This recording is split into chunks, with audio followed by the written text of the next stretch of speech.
Call to order work session of Goodyear City Council, 12 June 2006.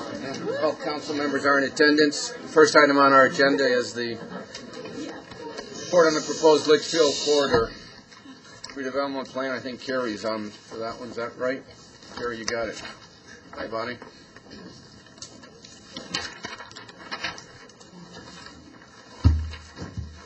Good evening, Mayor Kavanaugh and council members. I'm going to try to make this fairly brief as we have 7 members of our task force in the audience today. And I know they're going to have some comments to make as well.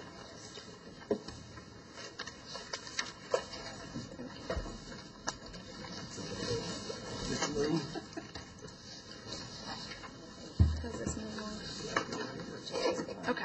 The brief history is this all began about 2 years ago in 2004 when they brought together a variety of people to do a brainstorming activity. So this has been literally just this one has been 2 years in the making. However, this isn't the first redevelopment project that has been mentioned.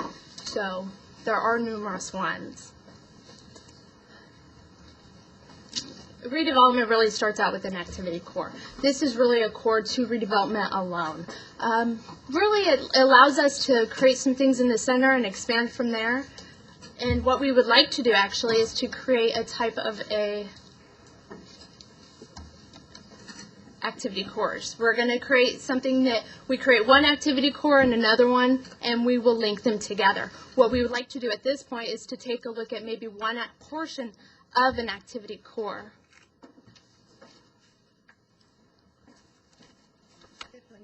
What does that say? My presentation's doing well. All right. In the circle, we're going to say as part of an activity core, you can see it can look like an intersection. So we're going to look at a quarter of an activity core and do the pilot program in that way.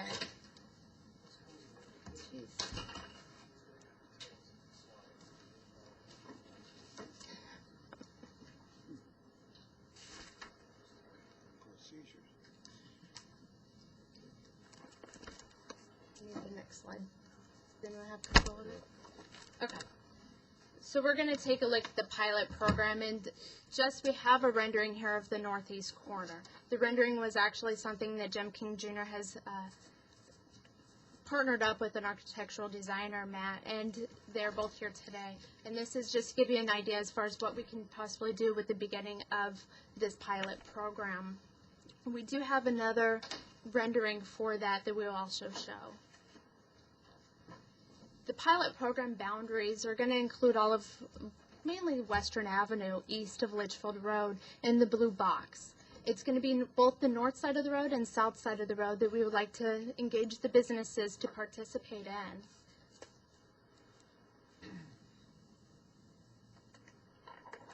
One example we have is actually the city of Mesa. This is before one of the revitalization efforts, and it shows their roadway. It doesn't have very much landscaping to it. It's a wide roadway. It doesn't slow down traffic or really appeal to motorists to stop and shop there. This is after one of their efforts. It actually shows a narrowed roadway going from 3 lanes to 2 lanes. Roadside, street side parking, landscaping more in the median as well as on the side of closer to the buildings. So it does show how it will slow down traffic, and it is a lot more aesthetically pleasing and more, it is truly more pedestrian friendly. They added canopies and awnings and things to provide shading for them to stop and want to shop there. This is a side-by-side view of the 2 different before and after pictures. This is the city of Goodyear. This is actually a picture of our pilot program area. And this is a close-up of Jim King Jr.'s building. He has done some work to it, painted it, changed it up a little bit, and the next rendering is a side-by-side view, or this is a second rendering of the pilot program, and then we have a side-by-side view of the 2, a before and a potential after. Kind of a vision. This is more walkable, more landscaping. It's more inviting, aesthetically pleasing. We have the pilot program. This is just a top-down view of a of a picture, and you'll notice the parking is typically on the north side of the road. We just took a mirror image of that and put it on the south side of the road to give you an idea as far as some of our ideas we would like to see with the parking, putting on both sides. And a picture that our engineering did for me. It's a view of what we can do. It's not certainly set in stone. We may or may not do a median, but it does show how there's a lot more parking spaces available. You have trees to provide shading, possibly canopies on the buildings to also provide additional shading, a lot more walkable and friendly to pedestrians. Now we're actually going to get into the steps that we need to make to take this possible. There's a lot on this slide, so the next slides are all of these steps broken down. We have to initiate the procurement process for a design team. The design team would be either an architect with a partnership with an engineer consultant or vice versa. But then we can get both of them on board and start getting this process started as soon as possible.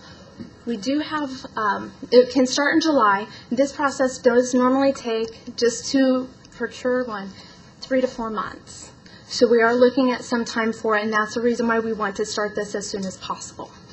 Some of the things that need to be examined during this time is existing future infrastructures, the width of the roadway. Further west, Yuma's going to be a 6-lane roadway.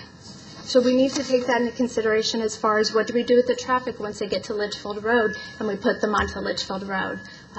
Will the roadway align with each other? Those are different things we do need to look at, and that's the reason why we go through the design team. And then we're going to begin the pilot rehabilitation program. This program will go into a little bit more detail, but will be the one that we will work with the local area businesses in doing their facade changes. So this is a program we're going to begin to develop and do the research on, and we're going to do that immediately, so that way when we're ready to roll it out, we have all of our research done. We're going to take a look at the vision and action plan again. This was an item that was presented by Barbara Moss as well as the task force members. And the vision action plan was presented to the council members in November, as well as planning and zoning. It was more of an informative one, but we need to have it adopted in order to act upon it. So we have an official document to act upon for this pilot program. And then we should be able to get the design team contract and bring that before council by October. The pilot rehabilitation program, the one that will work with the facades, will take a look at the cost-sharing programs, legal issues, as well as establish the guidelines, criteria, and the selection process for the businesses. And then we'll also research other cities' programs. What did City of Glendale do? What was their VIP program? They did a 50-50 match. So the businesses paid for their facade changes, and they put in 50%. So those type of programs are things that we will also look at, and we'll look at grant programs that our local businesses can also participate in to assist in making those changes. And then we will bring that before council for approval on our recommended program by December. These 2 items that I mentioned, those are all, again, going to begin in July. So that way we can get them started and have them completed after the adoption of the vision and action plan. We will be presenting, I'm going to work with the PIO to work on a marketing plan to work in order to present to our local businesses, as well as having the design plans completed. And then we just go through the process with that rehabilitation program, the application process, the reviews, as well as the selection process. At that point, we will certainly look at how we can involve the council in the review process, or if you do have any ideas as far as how you would like to be involved, we would certainly welcome those as well. The facade building plans, what we do also have to keep in mind is if it is in the public right-of-way, we would also have to go through a public procurement process. So that would be something that we would have to keep in mind as far as the time frames. That could, again, take 3 to 4 months to complete those. Then we're going to evaluate the need for the CIP project. The construction process will be in 2 phases. One will be the facades, and the second one will be the street phase. That one may very well or will be contingent upon additional funding by the council, because that will cost quite a bit more. So we will evaluate as well as the need for the CIP process at that point too. We're also going to look at the Avondale interface. What are they planning on doing with their downtown? Do they plan on bringing that further west? And is that something that would interface with our rehabilitation or revitalization efforts? And the ability to possibly accelerate this action plan and the timeframe set forth. And that is the end of my presentation. Myself and staff are also available for any questions. Okay, thank you very much. Before we open up to council, I'd like to open it up to the public. Several members on the committee. Anyone like to speak? Mr. King.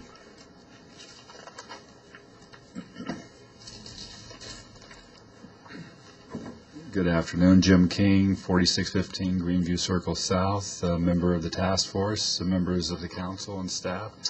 It's my pleasure we're moving ahead. I had a friend tell me motivation is like this young man that walked through the graveyard in the middle of the night and fell in this grave. And it got dark and it was cold, and all of a sudden he got tapped on the shoulder and he said, this voice from behind him said, "Son, don't worry, they'll get us out in the morning." And he was out of there in a flash. So, that's what we need is motivation. We've got plenty of insight, and we're moving ahead, finally, and I'm excited. I'm just going to pass around. This is another rendering that's done of the corner building, what the inside might look like. I would like to introduce Matt Dugan, who is over in the corner. He came down from God's country to be with us. He was up in Sedona and has done projects up there. We've had the benefit of his knowledge, and also Craig Kennedy, who has been working with us on and has done other projects for the city, and also Bonnie, and of course the rest of the members of the task force. Basically, all I could say is that, we're ready to start now, and it's been a pleasure to work now that we have somebody from the staff that can work with us. We've been studying this thing and studying it, and basically all I can say is, we're excited about the potential and moving ahead, and with council support and staff support, we'll get the job done. Thank you. Thank you, Jim. Yes, sir.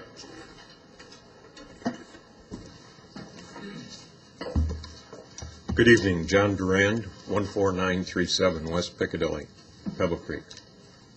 I'm here because I'm tied to two church communities that are just 100 yards north of here, Christ Evangelical Lutheran and Holy Family Catholic Church.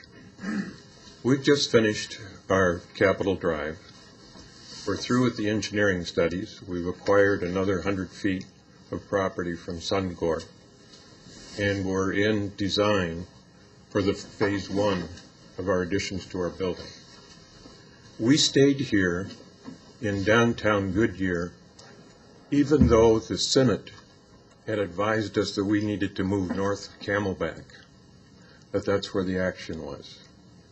But we decided as a church congregation we wanted to be here in the middle of Goodyear, serving not only the people up in Estrella Ranch, but the people in Goodyear Central. So we would like to see this start to dovetail into our efforts that are coming forward very quickly. Thank you. Thank you.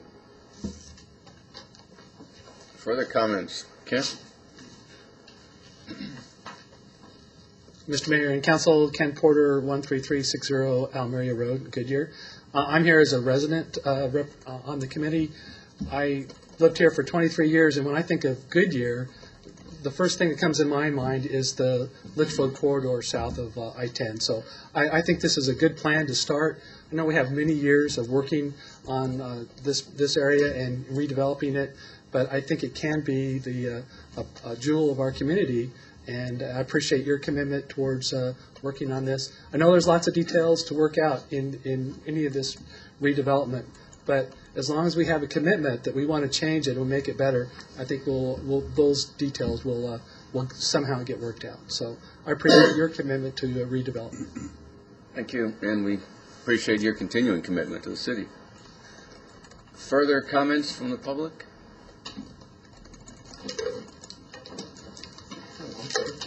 Good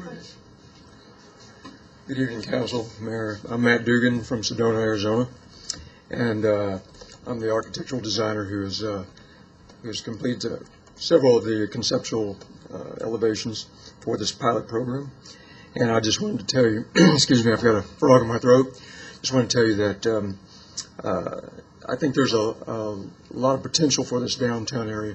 When you look at, in terms of some of the other towns in the Phoenix area, Scottsdale, Old Town District, and Tempe, and Mesa, you have the exact same kind of potential. And when you look at it in terms of what Avondale has done thus far, commingling the two together, Western Avenue, there's a great deal of potential to get those coinciding to look relatively in the same light when you see somebody next to you who's improved their downtown. I think it would be a great benefit to the city to do likewise. And also, just let you know that we have some interest in people from Sedona. Lisa Dahl of Dahl and DeLuca restaurant in Sedona, very well known in this state.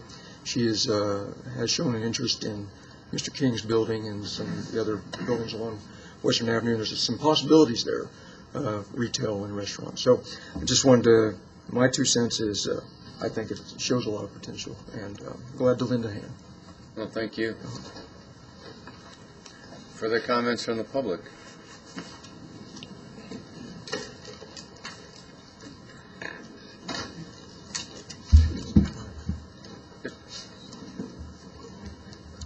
Sherilyn Homan, 915 East B. Elena. As Ken, I'm here as a citizen of Goodyear, but of course as a representative from the Southwest Valley Chamber. We're very interested in the Litchfield corridor as well. Now, I just wanted to let you know how excited I was when I saw that you were considering a pilot program, because I think one of the most difficult things to stay engaged and to be excited about a project is that when it remains on paper. But if there's something to be seen, it creates a synergism. So I just wanted to tell you that I do admire this choice. I think it's an excellent choice. I was very excited that staff came back to the committee with this, because I really believe that that will generate the synergism and create what we're looking for. So thank you. Thank you, Sherilyn. Further comments? Carrie, would you introduce the members of the task group, or ask them to introduce themselves? Each stand, please. Yes, would all the members of the task force please stand that are present today? We had anywhere from 7 to 27 members showing up, and it was a monthly meeting. They're more than a year into this process, so they have really dedicated a lot of time towards this process, and I would definitely like to thank each of them for coming, participating in this work session, and participating in the task force as well. Okay, why don't we start with Gloria? You want to introduce yourself, Gloria, and we'll go that way. With Gloria King, she is a business owner within the Litchfield corridor area. Diane Carone, very active in the area as well. John Durand. And then we also have Bonnie Mosert. Sherilyn, Ken Porter. I'm Craig Kennedy, owner of Australian Environmental Design, Goodyear-based business. And Jim King Jr. Okay, well, thank you very much for your efforts. It's a very, very challenging task. Can't be done quickly either, I'm afraid. Why don't we now move to the council, and start on the right. Councilmember Holland. Well, I'm definitely excited about this project, and to kind of follow on what Sherilyn was just talking about, it's real. And there's so many things that we're trying to do in our city to become that model city, that signature city that we keep talking about, and yet there's nothing out there that we can put our hands around. And this looks like an opportunity. It's real. It's there. We do some facade work on the front. It's going to kind of ricochet right on down the street, and that's what I can see really helping us get where we want to go. So I am thrilled about it and definitely willing to support it. Thank you. Councilmember Lord. I agree. I'm looking forward to it. A number of us have sat on the committee and listened throughout the year, so we're certainly familiar with what was going on. The one thing I do want to say, one of your members that is not here tonight did talk about her frustration, and I just want the council to know that the time frame in which this has taken, and the questions in their mind, is it really going to happen? Because, you know, we've worked on this committee so long, and so that's the one thing I want to impress upon all of you, that's meaningful to them, that we have to get this started somehow. I have one question. If you don't do a median, and you close the road up to 2 lanes, the land in front of those buildings, can that be used, example of outside dining? You know, the restaurant comes in and they want to put tables on the sidewalk. What happens with that land? Anybody know? I can only give a partial answer. That is part of why we want to do a little research with Glendale and several others that have already gone through that experience, and we can take that idea back and answer Councilmember Lord's question. At the moment, even a portion, I think, of that north sidewalk belongs to the city of Goodyear. So you have ownership issues, and then you have to look at property rights and transfer of property rights, and those take legal processes. So those are some things we can look at to get good answers. The south side of the street is not blessed with the diagonal parking. So one of the illustrations suggests that diagonal parking on the south side complement the north side, and that would result in taking of some of that street face.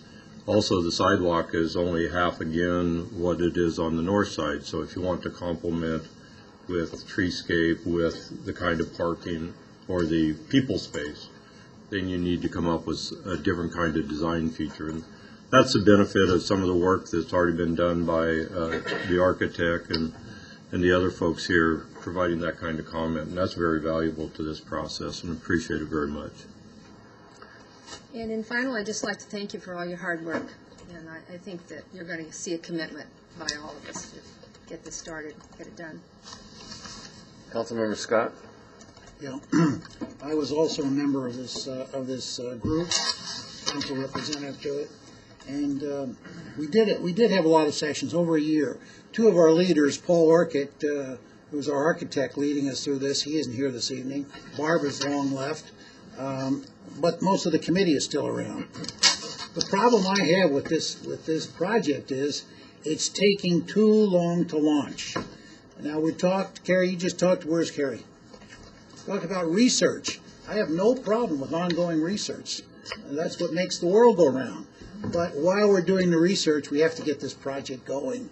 And we already have some great ideas to work with. They've been approved by this committee, and they've been talked about over and over again. And so, you know, we're in the desert here, and yet there's grass growing under our feet. We really ought to get moving with this project. Thank you. Okay, Councilmember Antoniak. Tough one to follow. I think Fred's been building that one up for a while, waiting to use the grass growing under your feet. It's a good one, though. No, I think it's a great program. I appreciate everybody's tenacity in moving this forward and staying with it as you move through the process. Just to kind of follow on George's question about the moving the median in, you know, it doesn't. I don't know if I was entirely clear. I felt like you do some research, but I think there's, you know, when we talk about property rights issues, you see in downtown, at least in my experience, it's been very easily done through a special use permit process or something like that, where they get an easement and they put up a fence at their cost, but it's a special use permit, revocable type of situation. Not necessarily the deeding of property, but something as easy as that. So look into that angle. I agree. I mean, if we're to get, as the gentleman discussed from Sedona, a dining, somebody to venture down there and open a dining facility, I would think outdoor is going to be a big component to it. So, you know, I mean, that's what makes this. This reminds me a little bit of what's happened in Litchfield Park over the last 5 years, around Park Wines and Pete Mahoney's place and that sort of thing, and that's what's exciting. I mean, that's a very, you know, enjoyable place to relax, reside. There's a lot of events that happen out front along Wigwam Boulevard and Old Litchfield Road. I think we can replicate that along Litchfield Road and Yuma Road in Goodyear. So forward home, enjoy. Councilmember Susan? Thank you, Mr. Mayor. I want to compliment the committee for its enthusiasm concerning this project. Likewise, I have the enthusiasm for it too, because representing the city in historic Goodyear, we are in the process now of renovating our infrastructure, or beginning to renovate the infrastructure in historic Goodyear. In the first year, we'll probably spend something like $750,000 in new sewer and water lines in the city, and this is just another step in renovating the entire area. And what I've seen in the architect's drawings, I'm enthused. I like it very much, and it holds good for Goodyear. Thanks again, appreciate it. Thank you. Vice Mayor? Yes, I too am very pleased with the outcome of this, because I had no idea how this committee would put this together and what the result would be. I have a couple of questions. One, I guess the end of Goodyear is just beyond, on the south side, is just beyond the True Value hardware store. Is that correct, Carrie? It goes up to the post office, doesn't it? Just west of the post office? Right behind, actually, you have True Value, then you have the street going into Public Works. Right after that, that is the end of Goodyear. So that's the end of Goodyear. Yes. That little shopping center is not Goodyear. No, the Napa is not. Or Napa. Okay. Right. Then the other question I had was on the north side, that is Goodyear up to the park. Just after the park, you have a short stint of housing. Excuse me, Vice Mayor. You have a short stint of housing. After the housing, you get the Avondale Public Library. That's when Avondale begins. Well, where the sign is there, I suppose across from the conference, right? I'm sorry? At the where the library starts, Is the where- library property. Oh, so we can't do much with that piece. Correct. And that's one reason we can certainly speak with Avondale and see what their intentions Well, are that's as Avondale well. Street actually. Then up to that point, is that what you're saying? To my knowledge, yes. Okay. Well, I just wanted to question that. The other thing, is there any problem with the infrastructure, water and sewer lines? I mean, I'm sure they're quite old unless they've been replaced lately. Was that taken into consideration that if we're going to renovate this, do we have to do anything with the infrastructure that supports that? As of right now, really, we don't have any hard quotes to find out exactly how much things are going to cost to know how far the budget will go. We haven't taken a look at a lot of that type of infrastructure because it is an older roadway. They have been under there for some time, so some things could come up that we are not expecting. We kind of tried to get an aggressive schedule so that way we could get this moving as quickly as possible. The longer it takes, the more we're going to lose in the trust of the business owners as well as their desire to participate. So we tried to put together a quick schedule. Really, we didn't take a look at the possibility of having to change sewer lines or water lines or things like that. We will go more into the CIP project probably next year, which would look at more of the infrastructure issues. And then north of Yuma Road or Western Avenue, on the west side, all the way up to the church, as this man spoke, are we going to do something to tie that all together, and will that be part of that, or is that phase 2 or down the road? Yeah, this is really just the beginning steps of the redevelopment program. Okay. If we start in one small section, then we can expand that and it will radiate into other areas. So we just want to get it jump-started and kick-started and get it moving into a process and to get the redevelopment phase going. Okay. Thank you very much. Thank you. Carrie, and maybe you'd want Stephanie to help you with this, but what are Avondale's plans from Central West to the Goodyear border? They've done a lot several years ago on Central to Dysart. How about Central West? Is that to connect to us? I think I can answer that. Sorry. I am Stephanie Preibel. I serve as the City of Avondale's Intergovernmental Affairs Manager. Actually, tonight, while I'm here spying on your process, our City Council is actually reviewing their own, and they should put the final touches on that and be able to move forward. Western Avenue is a vital part of our economic development plan. We do have a little bit of a niche right now. We just lost our economic development director, and we're waiting for the recruitment process for that director to fill. So in the meantime, the oversight, I would say, of implementing that is going to fall onto our city manager's office and try to carry that forward. So our council's reviewing it tonight. We'll kind of touch base again with the director, make sure they're okay with the plan, and then proceed to move forward. But Western Avenue, I can say, is a part of it at this point. I don't know if of all the intimate details, as Mr. Fairman had been following that for us. Okay, thank you for joining with us this evening. And again, thank you for the task force that's done the Litchfield corridor. And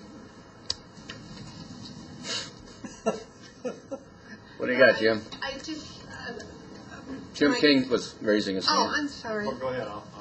Well, I just wanted to comment because I have sat on this, on the Central Business District Advisory Committee for the Avondale City Council for the last many years, and there has always been an interest to interface with both ends of the street so that there was maybe not a seamless but a like look between what's happening there and what's happening at the other end, if that helps. Yeah, certainly Avondale's taking the lead. Jim, did you want to say something before we?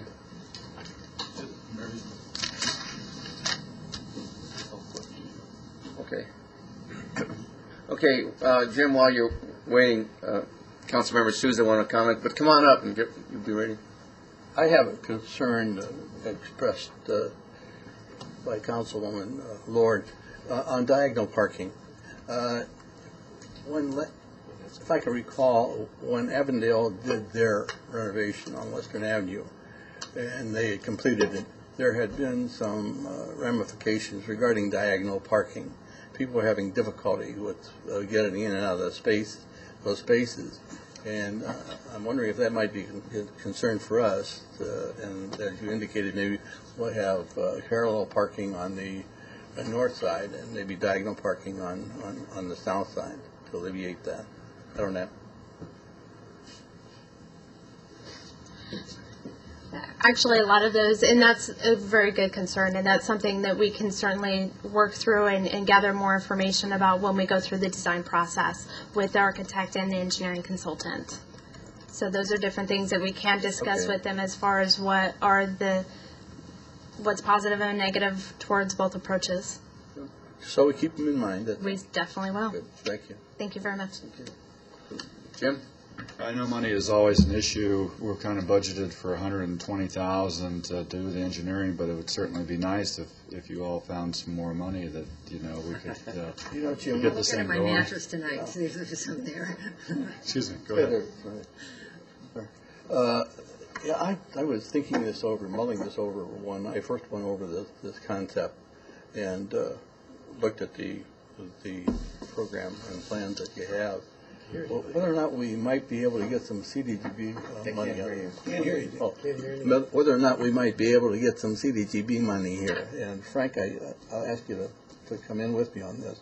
It seems that I think it's worth looking into. yeah, because every time we go there, somebody else is asking for money, with the exception of Goodyear. So it might be an opportunity. Well, the CDBG money comes out of another fund, so it's worth taking another look at. Yeah.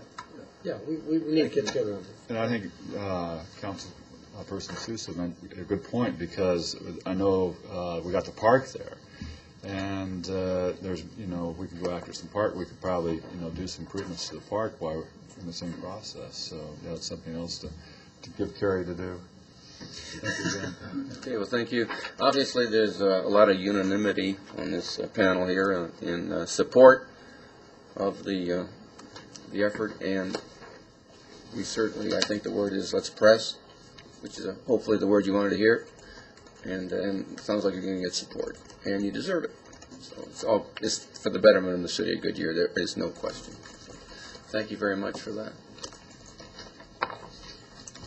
We'll now move to the second part on our second item on our agenda, and that's the feedback and input on the updated non-utility and utility CIP plan, 5 years. And Jim Nichols, present that.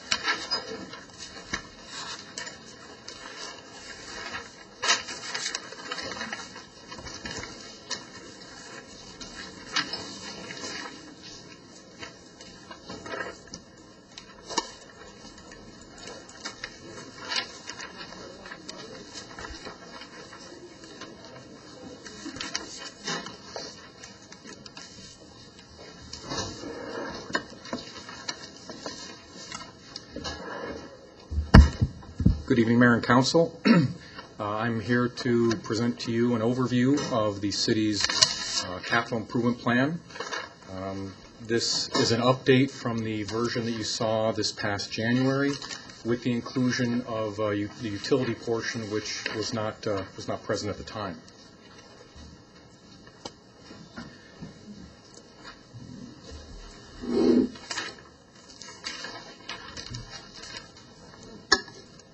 Eddie, can we get some help back here?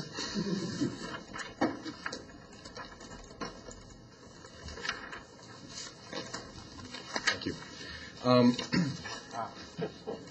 You're a fast talker. Apparently I am. I didn't touch it that time. There you go. Nope. Nope. Back one more, Eddie. 2 more. Okay. Now when I hit it, nothing will happen. Well, anyway, you've got my presentation in front of you all. Say next. Yes. Okay, next. Next, Eddie. There you go. No. No. Back, Eddie. No? Number 2. They got out of Slide 2, Eddie. He doesn't have slide 2. What? He's missing a slide. I know they got out of order. There it is. Okay, that's the one. After all that, I am now pleased to present the CIP to you. This is the first time ever that we staff will be presenting to council a fully funded multi-year utility and non-utility capital improvement plan. Previously, the CIP has focused on 1 year at a time without providing any information on or accounting for the actual duration of projects, the multi-phasing of projects, and the different milestones of projects. The CIP was put together by a committee of staff members. I'd like to acknowledge them quickly. Larry Lang from Finance, K.O. Escobar from Public Works, David Ramirez from Engineering, Sean Bradford from Water Resources, Barb Huttinger from Finance, and the person who I credit as being my right arm in this entire process, Elaine Schmerbeck, and then also Paul Hendricks, one of our consultants, assisted in the utility portion. This collection of individuals are, and have been the lifeblood of the CIP. Without their dedicated, diligent efforts, we would not have gotten to the place we're at right now. In developing the list that we're proposing to you tonight for your review and comment, projects were linked to council priorities, the available finances, technical needs, contractual obligations that the city may have had, and then potential projects of significance like the mall, stadium, university, and things of that nature. Next. Next. Thank you. It's important to note that the CIP is financially balanced. This is significant from a lot of different areas. First off, we can stand before you tonight and say that we believe we can fund everything that's included in the CIP. That was something we could not say back in January, and that was a concern that Council expressed to us and one that we shared. We committed at that time to work forward with balancing the CIP financially, and we've done that. However, the other reason that's a significant accomplishment is that it affects our flexibility in moving projects around. That means that if it's council's desire to advance a project or move it forward, that we will have to look for a project that is funded from a similar funding source to either delete or at least move back. So there's a constant balance to be maintained within the CIP. It's also important to note that the CIP projects are based on current year dollars. We have not factored inflation for 5 years out because at this point it would be really just a guess, and the time and opportunity for including those types of factors, the inflation and the market fluctuations, will be done on an annual basis when we reevaluate, reprioritize, and restructure the CIP and propose it again on an annual basis for council's approval. Next. There we go. Where we go from here. When council returns in this fall, we will be presenting to you what I'm calling the CIP report card. We'll be comparing the CIP projects that were approved this past January versus what we actually accomplished this year to give you a sense of how well we did. There also is a council advance scheduled for this September where we'll be seeking your input and your thoughts on future project priorities so that we can utilize that information in developing the next update for next year, which will be the 07-08 to 2011-2012 CIP. And then, as I said, the CIP will be updated on an annual basis. Staff will utilize all the information at hand, any changes that occur with council priorities or the needs of the city, and we will be presenting this to you on an annual basis around the same time to coincide with the budget so that we can get your approval or your recommended changes and final authorization to move forward with the CIP.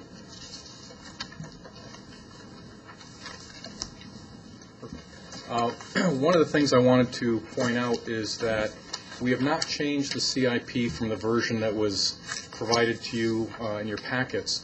However, in the spirit of expediting this and keeping organized, we have kept a list or an inventory of minor changes that we are proposing to make just as we went through the last minute tweaking and balancing process. That's what this list is here. This, in conjunction with any comments you have for me at the conclusion of this work session, will be maintained on our inventory so that when the CIP comes before you during your council meeting later, that in concert with any proposed changes can be incorporated into the final document. The changes that you have before you on this list include Project ST0501, Yuma Road widening, and that is to show the availability of some grant funding and adding $746,000 in fiscal year 07-08. Projects DR0304 and ST0604, the Van Buren widening and Cotton Lane sewer line. We're correcting the where some money was taken from and put into as part of that project for $210,000. TC0301, data communication infrastructure. We're proposing to move $200,000 from 07-08 back to 05-06. PK0701, a 56-acre park north of Camelback Road. We're proposing deletion of that park. And finally, FDO601, the EMR fire station. We provided a lump sum figure for that project, and it was just an oversight. We were showing the actual breakdown for the various important elements, design, construction, etc., for that project. So those changes in conjunction with whatever else you may provide during this work session will be tracked and then included into the CIP in the version that you approve, hopefully this evening. What I'd like to do is, in the spirit of expediting the process and not boring you to tears, I thought I would just go through one or two projects on the CIP list, explain how the forms are set up, how the process works, answer any other questions you may have on the CIP or projects, and then accept your comments as far as any changes you propose be made. What I'd like to suggest is that we start with and I do not have an overhead for this, the non-utility projects, page 1. I'm going to go with probably one of the most visible projects that is of importance to folks, and you'll be seeing work occurring in the near future. Project DR0304, Van Buren from Australia Parkway to Litchfield Road. Just to talk you through the timeline of how dollars are set up in here. We have a number of elements that were scheduled for this year, including road and channel right-of-way acquisition, design work for both the roadway and the bridge, And then scheduled for next year includes additional right-of-way acquisition, and as well as roadway and bridge construction work and some channel redesign work. There are additional dollars for roadway construction in 0708 as well as 0809, and that will complete that project in 09 according to this current schedule for a total of $18,815,000, of which $16,061,000 is the city's share, city portion. It's important to note that at this advanced stage, the project will be based on actual dollars. These are estimates with the best information we have available. When a project goes out to bid or when a project GMP is developed through the design build or CM at risk process, the reality is what it is. And so we're using the best information we have available right now to tell you what we believe project costs will be, but the reality will be whatever the market dictates at the time. So we will certainly alert you to any significant changes in the CIP or estimates or dollar expenditures that are estimated, but that is just one example of how we've lined out the dollars in the CIP for expenditure. Any questions on that particular project? If not, then what I'd like to do is just go on to I have a question on that, if I may. So a little less than $2 million of this comes from the developers who own property on that borders that street. Is that correct?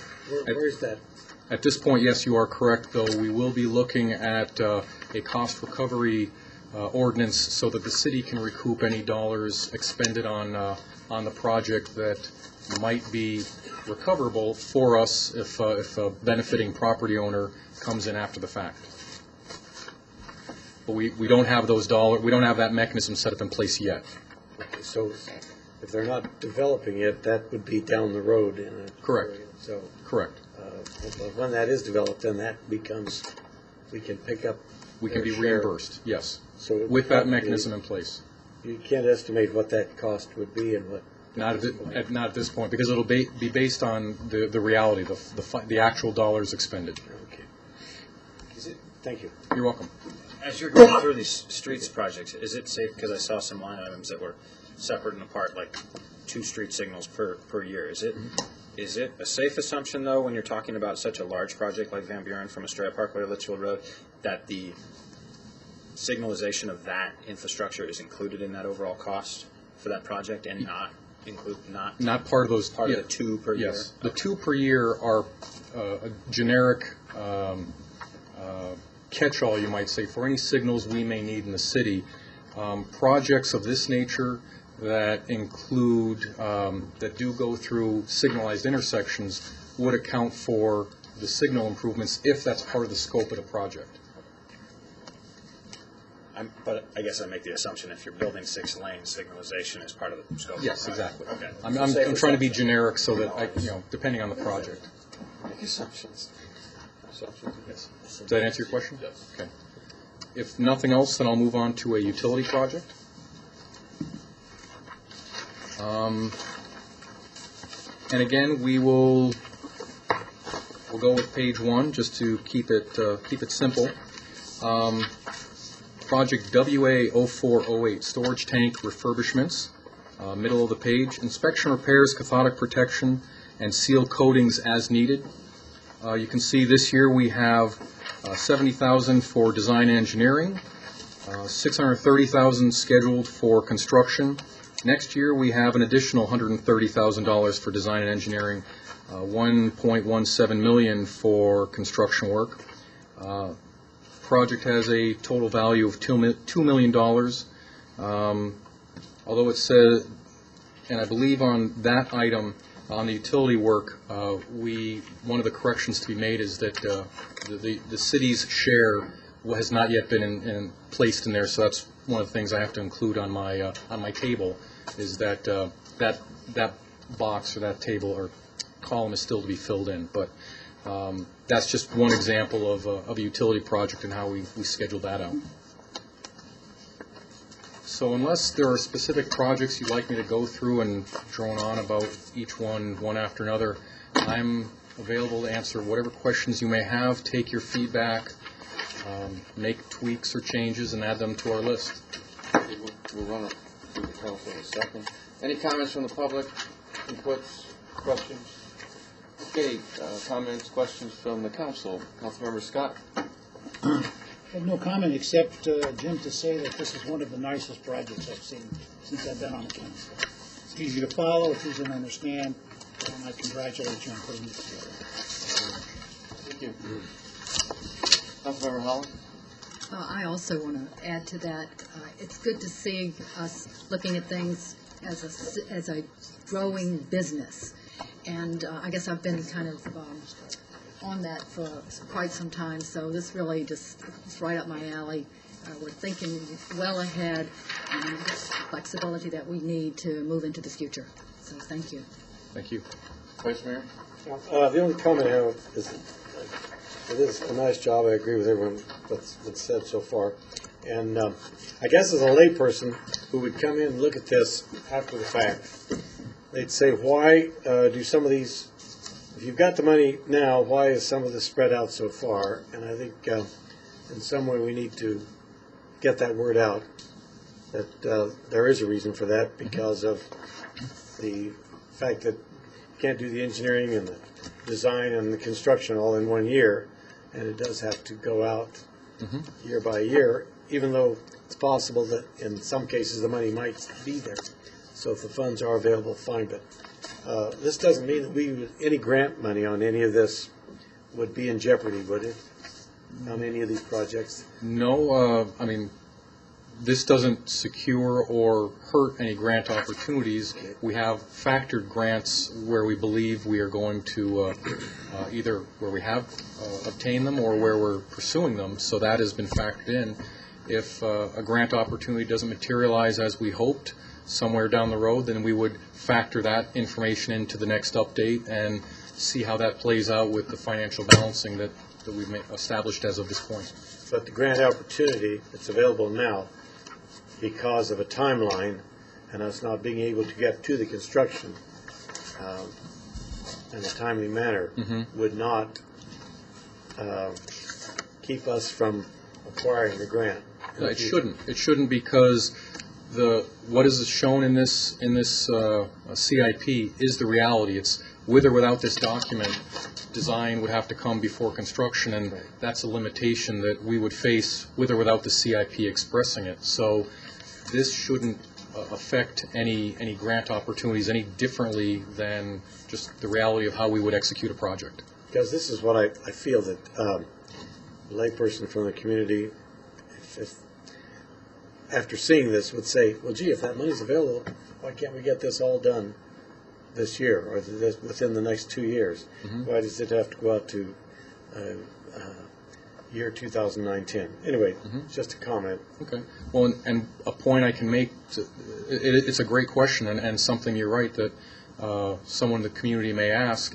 One of the things that is important to remember about the CIP is that certain funds are limited to being spent on certain projects or certain types of projects, and so as such, we may have a certain amount of money in a specific year, but if that money cannot be used for the project we have in mind or doesn't cover the entire cost, that would lead to the need for spreading it out over multiple years, which is the case in several of our projects. Well, thank you. Thank you. Anybody? Yeah. For the first time in my tenure on the city council, I know where we're going in CIP. I want to thank you and staff for what you put together for it. It's meaningful, and the projects are ongoing now. At least we know that they're going to, at some point in time, within the next 5 years, they're going to be completed, and that's good news. Thank you, Mr. Mayor. Okay, thank you. Councilmember Antonio. Yeah, I just applaud the logic that's used in this. It's very easy to read as well. Few questions. Did we make the assumption about the 1% for the arts, are the art projects related to CIP in here as well? The 1%, the up to 1% portion has not been taken out of the '06, '07 projects because the logic we used is that, number one, there is money being spent towards that effort, which would be the position that we're adding, and that is, according to the ordinance, an appropriate expenditure of that up to 1% money. Between bringing that person on board, forming the committee developing, well, becoming a cohesive group and setting the project priorities, and the need for them to interject themselves in projects that haven't started design yet, because it'll be very potentially cost prohibitive to be adding art into a project that's midway through construction, for example. So our assumption is that by the time they get to the point of being able to involve themselves, we'll be looking at the 07, 08 projects, and that's where in the next update we'll be accounting for that up to 1% portion for arts dedication. Okay, good. Just want to make sure it wasn't lost in the process there. And then, where do we show improvements to Bullard Wash? Is that in the CIP, or did Yes. I miss it as I was looking through it? Is it named? I see some things in like water, wastewater. Is that where it? No, it's in non-utility. Parks. I just missed it. I just want to make sure. We have, let's see, project, page 1 of non-utility, project DR 0501, Lower Buckeye Parkway at Bullard Wash. That's considered Bullard Wash improvements? That to me is a road improvement. No. Okay. David said yes. It is, that's part of Bullard Wash? Okay. All right, just as long as it was. What was the bridge design? The majority of the dollars shown are in the out years because that's one of those situations where we don't, in the horizon, the funded horizon, we do not have the dollars to dedicate to it, but we have dollars committed in the out years, and as soon as money is available, we can roll it in. Okay. And then last comment is, I appreciate the response to the water and wastewater projects. I mean, I think this is very clear, very concise. Again, specifically on the water and wastewater, we all challenge you to be fairly aggressive and meet the needs of the city as we grow. And it does that. Two specific things. One, out of convenience, I think the radio meter reading that you're going to implement over the next few years is very important for the accuracy and the assurance of the customers as well. That's just a comment. And then if you can, maybe it's just me, but if you could follow up with me later or even during the break about the difference between the brine study and the brine line, because to me it looked like we were studying more we were paying more for the study for the brine management program than we were for the actual infrastructure for one specific project. But 1.6 million for a brine management study. I'm kind of curious what we get. Obviously, there's some drilling and some things that go on in that project, but some details would be nice. Councilmember Lord? Well, I can say I was very happy to see that 08, 09, it says construct city center. Put a smile on my face. Yours too, I know. This is really a living document. And did you notice for the first time when you made a presentation, you didn't have a bunch of blank stares up here? I just want to commend you and the team for a really comprehensive presentation. And it's so comfortable on my part, I know the rest of you, that I actually went through a document and I truly understood it and everything that went with it. And I really appreciate it. Thank you. Thank you. Hey, Jim, you were, Stephen, Jim was in for deserved plaudit over the last half hour, and I think I know why, because when I come in usually at least one day on a weekend. When I arrive, you're there, and when I leave, you're there. So he's on the job, and we appreciate that. Okay? All right, why don't we go for our council meeting at 6:05, is that all right? Okay.